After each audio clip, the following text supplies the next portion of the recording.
Transitioning nice, quick, and fast. Ready to hit that slalom. An immediate direction from the handlers. Great feedback.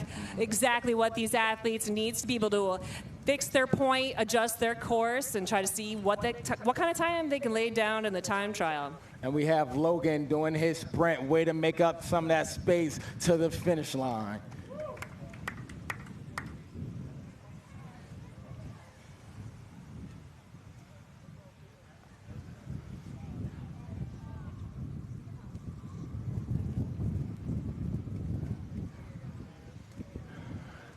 And Timmy, what a good line here as he goes to the second buoy. Just needs to make sure he's just skimming that second buoy in order to set himself up good to get to that third.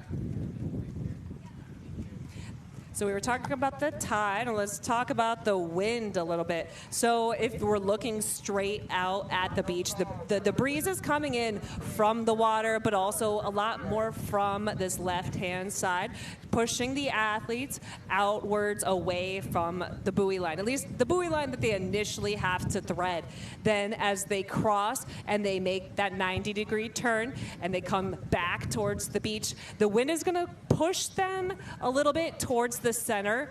So they're attempting to compensate. So these athletes are familiar with this, whether they specialize in coastal or are flat water rowers, because you have to think about those same things if you're rowing, whether it's on the ocean like we are here, or if it's on your home lake or river. Absolutely, and it looks like he may have just been dragged on over and has to get around that pylon. We'll see if he'll be able to make it up, and we have a little trouble here again. But he knows the rules. So the rules are that he has to pass the outside of that buoy. Is that correct? That is correct. So we'll see how that shakes out.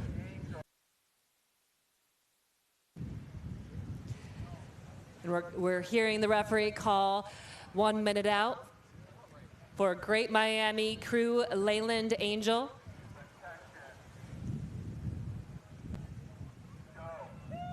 Ready in that sprint position. Leyland is going and charging towards the shore, passes the buoy, transitions to water, grabbing a hold of the shell, flying in, hands on handles, and off he goes.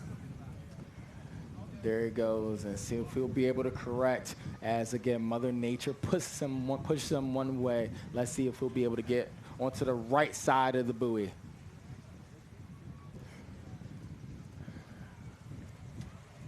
And there he goes. He has a good point now as he passes the first buoy and then sets himself up for that second. Needs a little left-hand pressure to get on to the right side.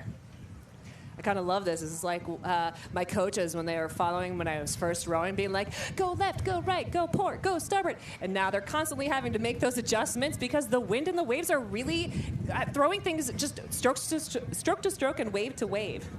Absolutely. And we now have a dismount coming for Timmy Meyer, who is going to finish his time trial in a speedy fashion.